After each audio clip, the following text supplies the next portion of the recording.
Germán, parece que el talento artístico de Caravaggio, un pintor olvidado por siglos, se ha constituido como una de las figuras imprescindibles del arte universal.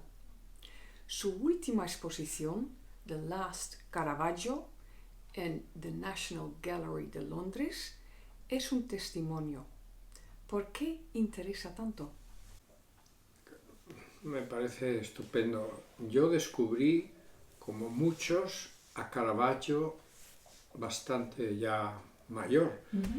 Tenía 30 y pico de años, la única vez que fui a Venecia, y allí vi por primera vez muchos Caravaggios y quedé absolutamente impresionado.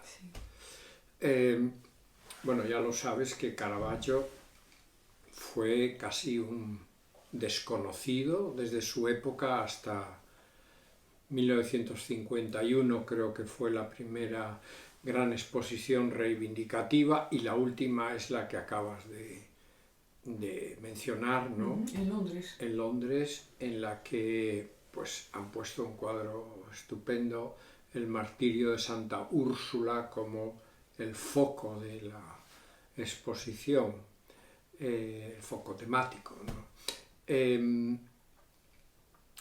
Claro, la figura de Caravaggio, como te digo, para mí era totalmente desconocida, pero en cuanto vi los cuadros sentí una afinidad enorme con este pintor. Reconocí a Rembrandt, reconocí a Goya, reconocí la literatura de Cellar, reconocí esto que podríamos llamar el universo del claroscuro, ¿no? Sí. Del que él es un verdadero maestro. Entonces, claro, me interesó muchísimo su vida, ¿no? Su vida era una vida de película. Un hombre que vive en Roma, y él nació en 1571 y murió en 1610, o sea, no vivió muchos años. Fue una vida absolutamente turbulenta. En Roma tuvo la mala fortuna de mantener un duelo, que estaban prohibidos, y matar a su oponente, que probablemente el duelo tenía que ver, nunca está uno muy seguro, con el hecho de que él había tenido relaciones con la mujer de la persona a la que mató, que probablemente era también una prostituta. Todo el elemento de la sexualidad en él es muy extraño. De hecho, han dicho que es homosexual, lo cual no parece muy probable porque tenía mucha relación con prostitutas, y la razón por la que dicen que era homosexual es porque nunca pintaba mujeres, o generalmente no pintaba, sino hombres, y lo hacía muy bien. ¿No era un poco de la época también? Sí, claro, también. Pero bueno, total, que la vida suya fue luego, después de este duelo, tuvo que huir, se fue corriendo a Nápoles, que como sabes, en aquella época, final del siglo XVI, era español, y allí no llegaba la mano de la ley romana. Entonces, bueno, allí también tiene sus líos, total, que huye a Malta, donde sí le tratan muy bien. Bueno, finalmente vuelve y en circunstancias muy extrañas muere. Pero bueno, como digo, una vida turbulenta, una vida que sorprende la cantidad de cuadros que nos ha dejado. Sí. Pero lo importante de Caravaggio, y creo que es por lo que a todo el mundo le interesa, es que durante mucho tiempo, como te dije al comienzo, y sabes, nadie le atendía, porque se decía que era un pintor realista, que copiaba la realidad, nada más. Y solamente se le redescubrió ya a mediados del siglo XX, en 1951, en una exposición que hubo en Milán y que fue una explosión de amor hacia Michelangelo Caravaggio.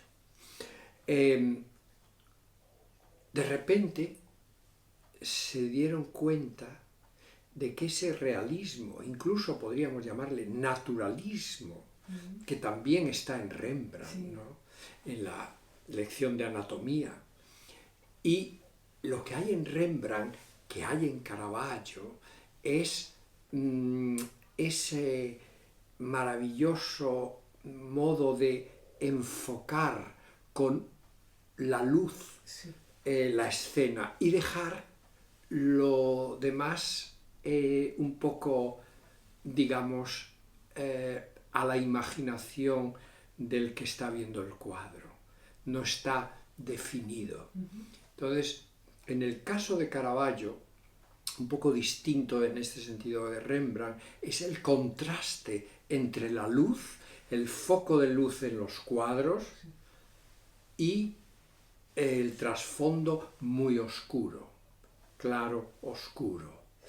Incluso se dice que su pintura es una pintura, ha sido denominada tenebrista, porque hay mucho tiniebla. Esto nos recuerda también a otros pintores españoles, como Rivera, incluso algo de Zurbarán. Es decir, esto es muy de la época, pero él realmente es un genio en esta capacidad de pintar. Y entonces, junto con ese maravilloso elemento que es el gusto por el detalle, de pintar bien eso que enfoca, tenemos también como al estar situada la luz frente al oscuro, al claroscuro, pues se crea unas escenas muy dramáticas. Simplemente la pintura misma, ese claroscuro, crea un dramatismo.